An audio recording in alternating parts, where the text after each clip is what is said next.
নমস্কাৰ সকলোকে স্বাগতম জনাইছোঁ আসাম জিকে ইউটিউব চেনেলৰ আন এটা নতুন ভিডিঅ'লৈ।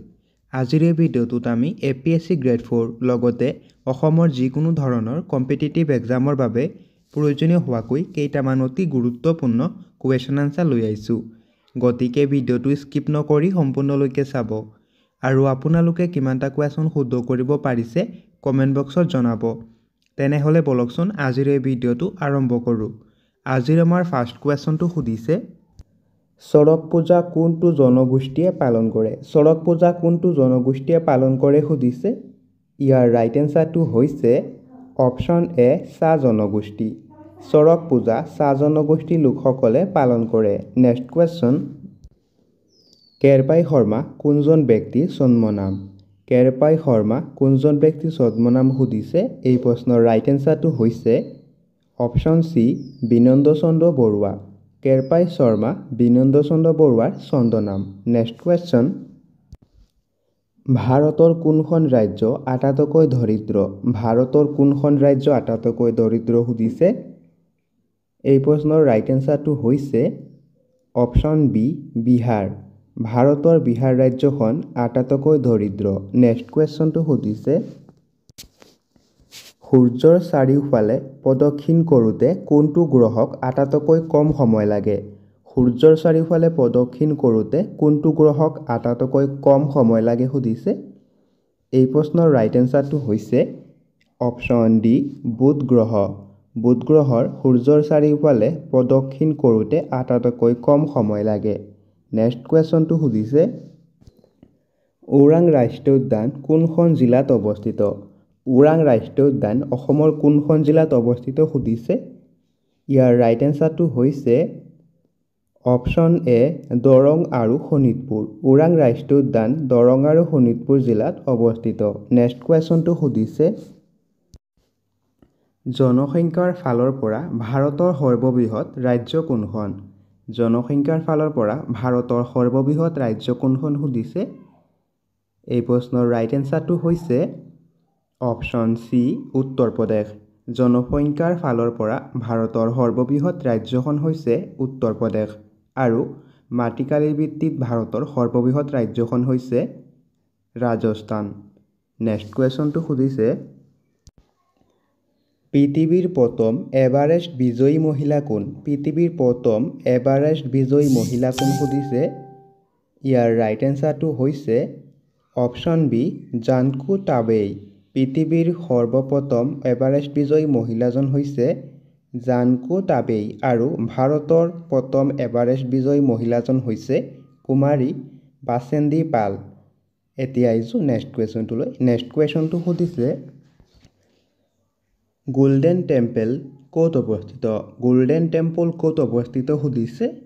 এই প্ৰশ্নৰ ৰাইট এনচাৰটো হৈছে option A Punjab. Golden temple Punjab ৰাজ্যৰ অমৃতসৰত অৱস্থিত। নেক্সট কুৱেশ্যনটো সুধিছে, ভাৰত মহাসাগৰৰ আটাইতকৈ ডাঙৰ দ্বীপটো কি? ভাৰত মহাসাগৰৰ আটাইতকৈ ডাঙৰ দ্বীপটোৰ নাম কি সুধিছে। ইয়াৰ ৰাইট এনচাৰটো হৈছে অপশ্যন চি মাদাগাস্কাৰ। ভাৰত মহাসাগৰৰ আটাইতকৈ ডাঙৰ দ্বীপটোৰ নাম হৈছে মাদাগাস্কাৰ। এতিয়া আহিছোঁ নেক্সট কুৱেশ্যনটোলৈ। নেক্সট কুৱেশ্যনটো সুধিছে, বিশ্বৰ ভিতৰতে সৰ্ববৃহৎ আভ্যন্তৰীণ জলভাগ কোনটো? বিশ্বৰ ভিতৰতে সৰ্ববৃহৎ আভ্যন্তৰীণ জলভাগ কোনটো সুধিছে। ইয়াৰ ৰাইট এনচাৰটো হৈছে অপশ্যন বি কাস্পিয়ান সাগৰ।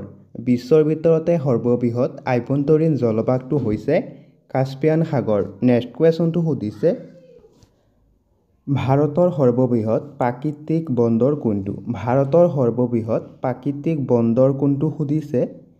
এই প্ৰশ্নৰ ৰাইট এনচাৰটো হৈছে অপশ্যন বি মুম্বাই। ভাৰতৰ সৰ্ববৃহৎ প্ৰাকৃতিক বন্দৰটোৰ নাম হৈছে মুম্বাই। এতিয়া আহিছোঁ নেক্সট কুৱেশ্যনটোলৈ। নেক্সট কুৱেশ্যনটো সুধিছে, বুদ্ধ চৰিত কোনে লিখিছিল? বুদ্ধ চৰিত কোনে লিখিছিল সুধিছে। এই প্ৰশ্নৰ ৰাইট এনচাৰটো হৈছে অপশ্যন ডি অশ্বঘোষ। বুদ্ধ চৰিত অশ্বঘোষে লিখিছিল। এতিয়া আহিছোঁ নেক্সট কুৱেশ্যনটোলৈ। নেক্সট কুৱেশ্যনটো সুধিছে, হৰপ্পা সভ্যতাৰ আৱিষ্কাৰ কোনে কৰিছিল? হৰপ্পা সভ্যতাৰ আৱিষ্কাৰ কোনে কৰিছিল সুধিছে। ইয়াৰ ৰাইট এনচাৰটো হৈছে অপশ্যন চি দয়াৰাম সাহনী। হৰপ্পা সভ্যতাৰ আৱিষ্কাৰ দয়াৰাম সাহনীয়ে কৰিছিল। এতিয়া আহিছোঁ নেক্সট কুৱেশ্যনটোলৈ। নেক্সট কুৱেশ্যনটো সুধিছে অসহযোগ আন্দোলন কিমান চনত আৰম্ভ হৈছিল? অসহযোগ আন্দোলন কিমান চনত আৰম্ভ হৈছিল সুধিছে। এই প্ৰশ্নৰ ৰাইট এনচাৰটো হৈছে অপশ্যন এ 1920 চনত। 1920 চনত অসহযোগ আন্দোলন আৰম্ভ হৈছিল। এতিয়া আহিছোঁ নেক্সট কুৱেশ্যনটোলৈ। নেক্সট কুৱেশ্যনটো সুধিছে আজান হিন্দ ফৌজৰ প্ৰতিষ্ঠাপক কোন আছিল? আজান হিন্দ ফৌজৰ প্ৰতিষ্ঠাপক কোন আছিল সুধিছে। এই প্ৰশ্নৰ ৰাইট এনচাৰটো হৈছে অপশ্যন এ সুভাষ চন্দ্ৰ বসু। আজান হিন্দ ফৌজৰ প্ৰতিষ্ঠাপক আছিল নেতাজী সুভাষ চন্দ্ৰ বসু। নেক্সট কুৱেশ্যনটো সুধিছে পিয়লি ফুকন চলচ্চিত্ৰখনৰ পৰিচালক কোন আছিল? পিয়লি ফুকন চলচ্চিত্ৰখনৰ পৰিচালক কোন আছিল সুধিছে। এই প্ৰশ্নৰ ৰাইট এনচাৰটো হৈছে অপশ্যন ডি ফণী শৰ্মা। পিয়লি ফুকন চলচ্চিত্ৰখনৰ পৰিচালক আছিল ফণী শৰ্মা। এতিয়া আহিছোঁ নেক্সট কুৱেশ্যনটোলৈ। নেক্সট কুৱেশ্যনটো সুধিছে চামেলি মেমচাপ চলচ্চিত্ৰখনৰ পৰিচালক কোন আছিল? চামেলি মেমচাপ চলচ্চিত্ৰখনৰ পৰিচালক কোন আছিল সুধিছে। এই প্ৰশ্নৰ ৰাইট এনচাৰটো হৈছে অপশ্যন এ আব্দুল মজিদ। চামেলি মেমচাপ চলচ্চিত্ৰখনৰ পৰিচালক আছিল আব্দুল মজিদ। এতিয়া আহিছোঁ নেক্সট কুৱেশ্যনটোলৈ। নেক্সট কুৱেশ্যনটো সুধিছে পোং চুলাম কোন ৰাজ্যৰ এক লোকনৃত্য? পোং চুলাম কোনখন ৰাজ্যৰ এটা লোকনৃত্য সুধিছে। এই প্ৰশ্নৰ ৰাইট এনচাৰটো হৈছে অপশ্যন চি মণিপুৰ। পোং চুলাং মণিপুৰ ৰাজ্যৰ এক লোকনৃত্য। এতিয়া আহিছোঁ নেক্সট কুৱেশ্যনটোলৈ। নেক্সট কুৱেশ্যনটো সুধিছে সত্যাগ্ৰহ শব্দটো গান্ধীজীয়ে প্ৰথমে ক'ত ব্যৱহাৰ কৰিছিল? সত্যাগ্ৰহ শব্দটো গান্ধীজীয়ে প্ৰথমে ক'ত ব্যৱহাৰ কৰিছিল সুধিছে। এই প্ৰশ্নৰ ৰাইট এনচাৰটো হৈছে অপশ্যন ডি দক্ষিণ আফ্ৰিকা। সত্যাগ্ৰহ শব্দটো গান্ধীজীয়ে প্ৰথমে দক্ষিণ আফ্ৰিকাত ব্যৱহাৰ কৰিছিল। এতিয়া আহিছোঁ নেক্সট কুৱেশ্যনটোলৈ। নেক্সট কুৱেশ্যনটো সুধিছে কিমান চনত জালিয়ানৱালাবাগৰ হত্যাকাণ্ড সংঘটিত হৈছিল?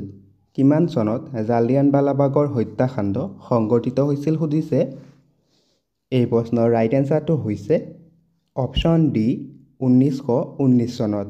1919 চনত জালিয়ানৱালাবাগৰ হত্যাকাণ্ড সংঘটিত হৈছিল। এতিয়া আহিছোঁ নেক্সট কুৱেশ্যনটোলৈ। নেক্সট কুৱেশ্যনটো সুধিছে দাণ্ডি যাত্ৰা কেতিয়া আৰম্ভ হৈছিল?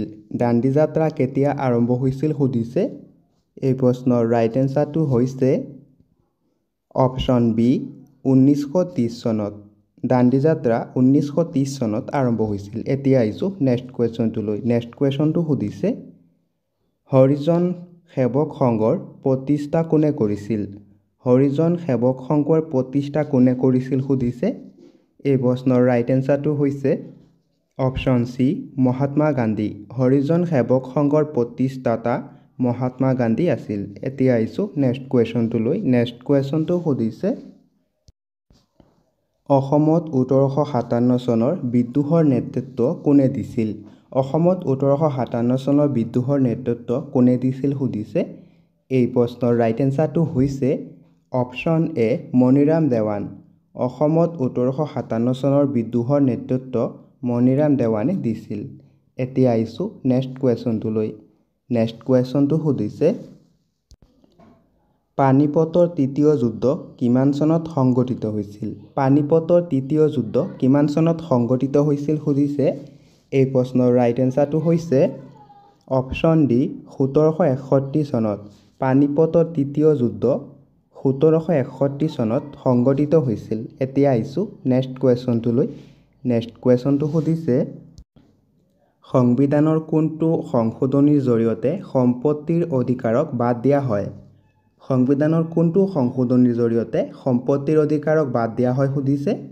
এই প্ৰশ্নৰ ৰাইট এনচাৰটো হৈছে অপশ্যন এ 44 নম্বৰ সংশোধনী। সংবিধানৰ 44 নম্বৰ সংশোধনীৰ জৰিয়তে সম্পত্তিৰ অধিকাৰক বাদ দিয়া হয়। এতিয়া আহিছোঁ নেক্সট কুৱেশ্যনটোলৈ নেক্সট কুৱেশ্যনটো সুধিছে বকুল বনৰ কবি বুলি কাক কোৱা হয় বকুল বনৰ কবি বুলি কাক কোৱা হয় সুধিছে এই প্ৰশ্নৰ ৰাইট এনসাৰটো হৈছে অপশ্যন সি আনন্দচন্দ্ৰ বৰুৱা বকুল বনৰ কবি বুলি আনন্দচন্দ্ৰ বৰুৱাক কোৱা হয় এতিয়া আহিছোঁ নেক্সট কুৱেশ্যনটোলৈ নেক্সট কুৱেশ্যনটো সুধিছে এটা জীৱকোষৰ নিউক্লিয়াছত তলত দিয়া কোনটো থাকে এটা জীৱকোষৰ নিউক্লিয়াছত তলত দিয়া কোনটো তাকে সুধিছে এই প্ৰশ্নৰ ৰাইট এনসাৰটো হৈছে অপশ্যন বি ক্ৰমজম এটা জীৱকোষৰ নিউক্লিয়াছত ক্ৰমজম থাকে নেক্সট কুৱেশ্যনটো সুধিছে চেন্নাইৰ পুৰণি নাম কি আছিল চেন্নাইৰ পুৰণি নাম কি আছিল সুধিছে এই প্ৰশ্নৰ ৰাইট এনসাৰটো হৈছে অপশ্যন এ মাদ্ৰাজ চেন্নাইৰ পুৰণি নাম আছিল মাদ্ৰাজ এতিয়া আহিছোঁ নেক্সট কুৱেশ্যনটোলৈ নেক্সট কুৱেশ্যনটো সুধিছে নামদফা ৰাষ্ট্ৰীয় উদ্যান ভাৰতৰ কোনখন ৰাজ্যত অৱস্থিত নামদফা ৰাষ্ট্ৰীয় উদ্যান ভাৰতৰ কোনখন ৰাজ্যত অৱস্থিত সুধিছে ইয়াত চাৰিটা অপশ্যন দিয়া আছে এই চাৰিটা অপশ্যনৰ ভিতৰত ইয়াৰ ৰাইট এনসাৰটো হৈছে অপশ্যন সি অৰুণাচল প্ৰদেশ নামদফা ৰাষ্ট্ৰীয় উদ্যান ভাৰতৰ অৰুণাচল প্ৰদেশ ৰাজ্যত অৱস্থিত এতিয়া আহিছোঁ নেক্সট কুৱেশ্যনটোলৈ নেক্সট কুৱেশ্যনটো সুধিছে কলেৰা বেমাৰ কিহৰ পৰা হয় কলেৰা বেমাৰ কিহৰ পৰা হয় সুধিছে এই প্ৰশ্নৰ ৰাইট এনসাৰটো হৈছে অপশ্যন বি বেক্টেৰিয়া কলেৰা বেমাৰ বেক্টেৰিয়াৰ পৰা হয় অসমত কোনটো দিন গড় দিৱস হিচাপে পালন কৰা হয় অসমত কোনটো দিন গড় দিৱস হিচাপে পালন কৰা হয় সুধিছে ইয়াত অপশ্যন চাৰিটা দিয়া আছে এই চাৰিটা অপশ্যনৰ ভিতৰত ইয়াৰ ৰাইট এনসাৰটো হৈ যাব অপশ্যন ডি 22 ছেপ্টেম্বৰ অসমত গড় দিৱস 22 ছেপ্টেম্বৰ তাৰিখে পালন কৰা হয় নেক্সট কুৱেশ্যনটো সুধিছে শ্ৰীসূৰ্য পাহাৰ অসমৰ কোনখন জিলাত অৱস্থিত শ্ৰীসূৰ্য পাহাৰ অসমৰ কোনখন জিলাত অৱস্থিত সুধিছে ইয়াত অপশ্যন চাৰিটা দিয়া আছে এই চাৰিটা অপশ্যনৰ ভিতৰত ইয়াৰ ৰাইট এনসাৰটো হৈছে অপশ্যন বি গোৱালপাৰা শ্ৰীসূৰ্য পাহাৰ অসমৰ গোৱালপাৰা জিলাত অৱস্থিত নেক্সট কুৱেশ্যনটো সুধিছে বৰ্তমান অসমৰ সৰ্বোচ্চ পৰ্বতমালা কোনটো বৰ্তমান অসমৰ সৰ্বোচ্চ পৰ্বতমালা কোনটো সুধিছে ইয়াত অপশ্যন চাৰিটা দিয়া আছে এই চাৰিটা অপশ্যনৰ ভিতৰত ইয়াৰ ৰাইট এনসাৰটো হ'ব অপশ্যন সি বৰাইল ৰেঞ্জ অসমৰ সৰ্বোচ্চ পৰ্বতমালাটো হৈছে বৰাইল ৰেঞ্জ নেক্সট কুৱেশ্যনটো সুধিছে সতী সাধনী কোন ৰাজবংশৰ ৰাণী আছিল সতী সাধনী কোন ৰাজবংশৰ ৰাণী আছিল সুধিছে ইয়াত অপশ্যন চাৰিটা দিয়া আছে এই চাৰিটা অপশ্যনৰ ভিতৰত ইয়াৰ ৰাইট এনসাৰটো হৈছে অপশ্যন সি চুতীয়া ৰাজবংশৰ সতী সাধনী চুতীয়া ৰাজবংশৰ ৰাণী আছিল নেক্সট কুৱেশ্যনটো সুধিছে গুৱাহাটী উচ্চ ন্যায়ালয়ৰ অধীনত কোনখন ৰাজ্য সামৰি লোৱা নহয় গুৱাহাটী উচ্চ ন্যায়ালয়ৰ অধীনত তলৰ কোনখন ৰাজ্য সামৰি লোৱা নহয় সুধিছে ইয়াত অপশ্যন চাৰিটা দিয়া আছে এই চাৰিটা অপশ্যনৰ ভিতৰত ইয়াৰ ৰাইট এনসাৰটো হৈছে অপশ্যন ডি ত্ৰিপুৰা গুৱাহাটী উচ্চ ন্যায়ালয়ৰ অধীনত ত্ৰিপুৰা ৰাজ্যক সামৰি লোৱা নহয় এতিয়া আহিছোঁ নেক্সট কুৱেশ্যনটোলৈ নেক্সট কুৱেশ্যনটো সুধিছে মাউণ্ট এভাৰেষ্ট আৰোহণ কৰা প্ৰথম অসমীয়া কোন মাউণ্ট এভাৰেষ্ট আৰোহণ কৰা প্ৰথম অসমীয়া কোন সুধিছে ইয়াত অপশ্যন চাৰিটা দিয়া আছে এই চাৰিটা অপশ্যনৰ ভিতৰত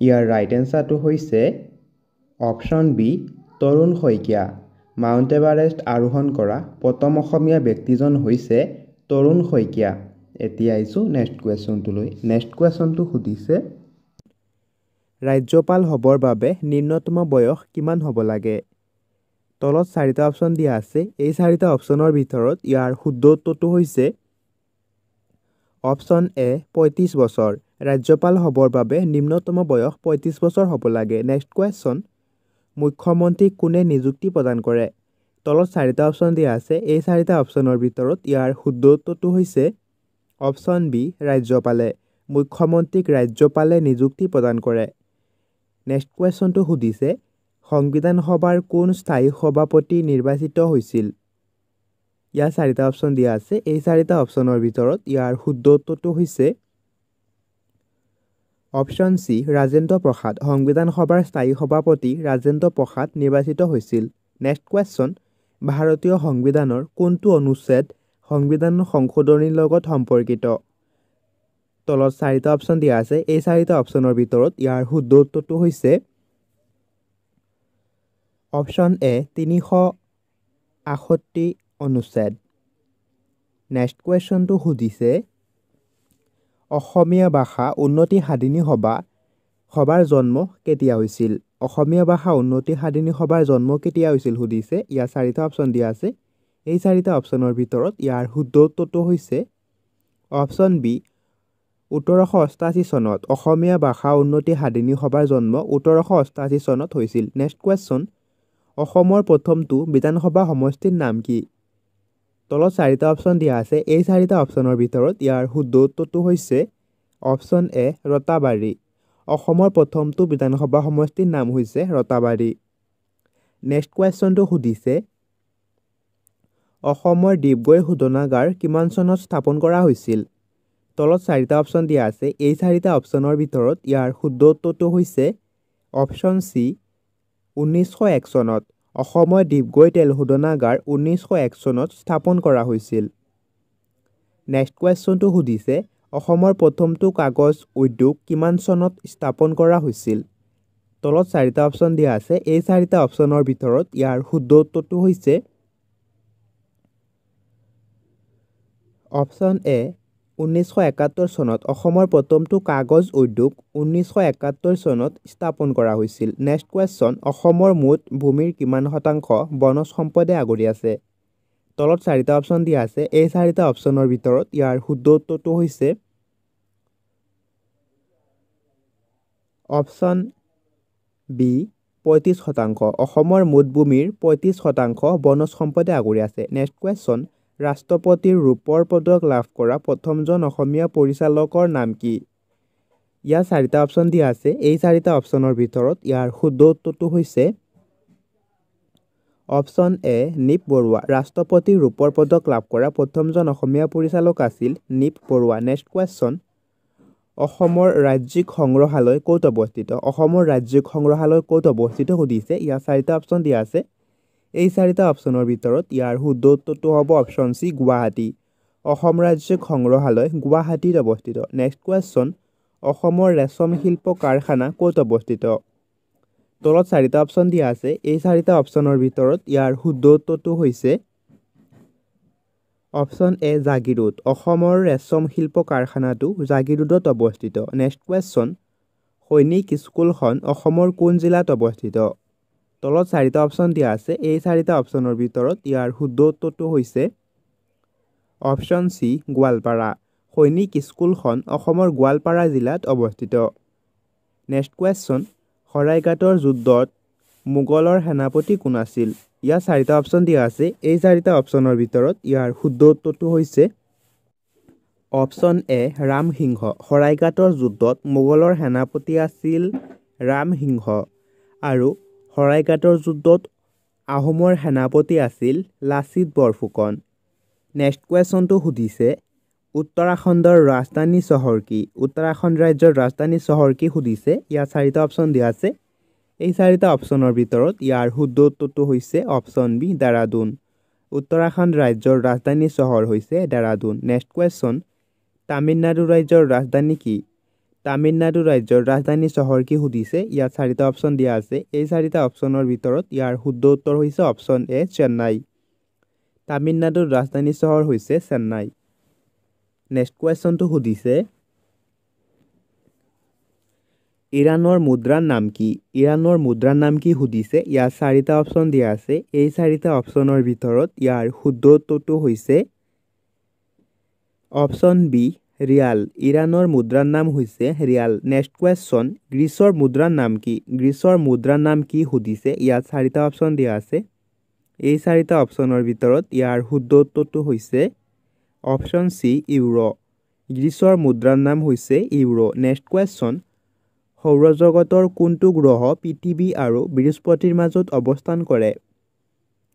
তলত চাৰিটা অপশ্যন দিয়া আছে। এই চাৰিটা অপশ্যনৰ ভিতৰত ইয়াৰ শুদ্ধ উত্তৰটো হৈছে অপশ্যন চি মংগল গ্ৰহ। সৌৰজগতৰ মংগল গ্ৰহই পৃথিৱী আৰু বৃহস্পতিৰ মাজত অৱস্থান কৰে। নেক্সট কুৱেশ্যন, মানুহে ব্যৱহাৰ কৰা প্ৰথম ধাতুটো কি আছিল? ইয়াত চাৰিটা অপশ্যন দিয়া আছে। এই চাৰিটা অপশ্যনৰ ভিতৰত ইয়াৰ শুদ্ধ উত্তৰটো হৈছে option B. Option A copper. মানুহে ব্যৱহাৰ কৰা প্ৰথম ধাতুটো আছিল কপাৰ। নেক্সট কুৱেশ্যন, মহম্মদ আলিল শ্বাহৰ সমাধিস্থল গোল গম্বুজ ক'ত অৱস্থিত? তলত দিয়া অপশ্যন চাৰিটাৰ ভিতৰত ইয়াৰ শুদ্ধ উত্তৰটো হৈছে অপশ্যন চি বিজাপুৰ। মহম্মদ আদিল শ্বাহৰ সমাধিস্থল বিজাপুৰত অৱস্থিত। নেক্সট কুৱেশ্যন, ভাৰতৰ প্ৰথমখন ৰাষ্ট্ৰীয় উদ্যানৰ নাম কি? তলত দিয়া অপশ্যন চাৰিটাৰ ভিতৰত ইয়াৰ শুদ্ধ উত্তৰটো হৈছে অপশ্যন বি হেইলি ৰাষ্ট্ৰীয় উদ্যান। ভাৰতৰ প্ৰথমখন ৰাষ্ট্ৰীয় উদ্যানৰ নাম হৈছে হেইলি ৰাষ্ট্ৰীয় উদ্যান। নেক্সট কুৱেশ্যনটো সুধিছে, অসম সৰ্বশিক্ষা অভিযান মিছন কেতিয়া প্ৰতিষ্ঠা কৰা হৈছে? তলত দিয়া অপশ্যন চাৰিটাৰ ভিতৰত ইয়াৰ শুদ্ধ উত্তৰটো হৈছে অপশ্যন এ 2001 চনত। অসম সৰ্বশিক্ষা অভিযান মিছন 2001 চনত প্ৰতিষ্ঠা কৰা হৈছিল। নেক্সট কুৱেশ্যন, ভ্ৰাম্যমাণ থিয়েটাৰৰ জনক কোন? তলত অপশ্যন চাৰিটা দিয়া আছে। এই অপশ্যন চাৰিটাৰ ভিতৰত ইয়াৰ শুদ্ধ উত্তৰটো হৈছে অপশ্যন চি অচ্যুত লহকৰ। ভ্ৰাম্যমাণ থিয়েটাৰৰ জনক হৈছে অচ্যুত লহকৰ। নেক্সট কুৱেশ্যন, অগৰী আত্মাৰ কাহিনী গ্ৰন্থখনৰ গ্ৰন্থকাৰ কোন? তলত দিয়া অপশ্যন চাৰিটাৰ ভিতৰত ইয়াৰ শুদ্ধ উত্তৰটো হৈছে অপশ্যন এ চৈয়দ আব্দুল মালিক। অগৰী আত্মাৰ কাহিনী গ্ৰন্থখনৰ গ্ৰন্থকাৰ হৈছে চৈয়দ আব্দুল মালিক। নেক্সট কুৱেশ্যনটো সুধিছে, উত্তৰ পূব ভাৰতৰ কোনখন ৰাজ্যক আগতে নেফা বুলি জনা গৈছিল? তলত দিয়া অপশ্যন চাৰিটাৰ ভিতৰত ইয়াৰ শুদ্ধ উত্তৰটো হৈছে অপশ্যন চি অৰুণাচল প্ৰদেশ। উত্তৰ পূব ভাৰতৰ অৰুণাচল প্ৰদেশক আগতে নেফা বুলি জনা গৈছিল। নেক্সট কুৱেশ্যন, শালস্তম্ভ বংশৰ শেষৰজন ৰজাৰ নাম কি আছিল? তলত দিয়া অপশ্যন চাৰিটাৰ ভিতৰত ইয়াৰ শুদ্ধ উত্তৰটো হৈছে অপশ্যন ডি ত্যাগ সিংহ। শালস্তম্ভ বংশৰ শেষৰজন ৰজাৰ নাম আছিল ত্যাগ সিংহ। নেক্সট কুৱেশ্যন, মানৰ প্ৰথম আক্ৰমণৰ সময়ত আহোমৰ বৰগোহাঁই কোন আছিল? তলত দিয়া অপশ্যন চাৰিটাৰ ভিতৰত ইয়াৰ শুদ্ধ উত্তৰটো হৈছে অপশ্যন বি পূৰ্ণানন্দ বৰগোহাঁই। মানৰ প্ৰথম আক্ৰমণৰ সময়ত আহোমৰ বৰগোহাঁই আছিল পূৰ্ণানন্দ বৰগোহাঁই। নেক্সট কুৱেশ্যন, কামাখ্যা মন্দিৰ নিৰ্মাণ কৰা ৰজাজন কোন আছিল? তলত দিয়া অপশ্যন চাৰিটাৰ ভিতৰত ইয়াৰ শুদ্ধ উত্তৰটো হৈছে অপশ্যন ডি নৰকাসুৰ। কামাখ্যা মন্দিৰ নিৰ্মাণ কৰা ৰজাজনৰ নাম আছিল নৰকাসুৰ। নেক্সট কুৱেশ্যন, বৰা ৰজা খ্যাত আহোম ৰজাজনৰ নাম কি? তলত অপশ্যন চাৰিটা দিয়া আছে। এই অপশ্যন চাৰিটাৰ ভিতৰত ইয়াৰ শুদ্ধ উত্তৰটো হৈছে অপশ্যন এ প্ৰতাপ সিংহ। বৰা ৰজা খ্যাত আহোম ৰজাজন আছিল প্ৰতাপ সিংহ। নেক্সট কুৱেশ্যন, প্ৰথম অসমীয়া বাতৰি কাকত অৰুণোদয়ৰ প্ৰতিষ্ঠাপক সম্পাদক কোন? তলত দিয়া অপশ্যন কেইটাৰ ভিতৰত ইয়াৰ শুদ্ধ উত্তৰটো হৈছে অপশ্যন বি নাথান ব্ৰাউন। প্ৰথম অসমীয়া বাতৰি কাকত অৰুণোদয়ৰ প্ৰতিষ্ঠাপক সম্পাদক আছিল নাথান ব্ৰাউন। নেক্সট কুৱেশ্যনটো সুধিছে, কেশৰী বাতৰি কাকতৰ প্ৰতিষ্ঠাপক কোন? তলত দিয়া অপশ্যন চাৰিটাৰ ভিতৰত ইয়াৰ শুদ্ধ উত্তৰটো হৈছে অপশ্যন এ লোকমান্য তিলক। কেশৰী বাতৰি কাকতৰ প্ৰতিষ্ঠাপক হৈছে লোকমান্য তিলক। নেক্সট কুৱেশ্যনটো সুধিছে, নেদাৰলেণ্ডৰ ৰাষ্ট্ৰীয় প্ৰতীক কি? নেদাৰলেণ্ডৰ ৰাষ্ট্ৰীয় প্ৰতীক কি সুধিছে। ইয়াত চাৰিটা অপশ্যন দিয়া আছে। এই চাৰিটা অপশ্যনৰ ভিতৰত ইয়াৰ শুদ্ধ উত্তৰটো হৈছে অপশ্যন বি সিংহ। নেদাৰলেণ্ডৰ ৰাষ্ট্ৰীয় প্ৰতীক হৈছে সিংহ। নেক্সট কুৱেশ্যন, তলৰ কোনটো ধাতু পানীত জ্বলি উঠে? তলত দিয়া অপশ্যন কেইটাৰ ভিতৰত ইয়াৰ শুদ্ধ উত্তৰটো হৈছে অপশ্যন চি ছডিয়াম। ছডিয়াম ধাতু পানীত জ্বলি উঠে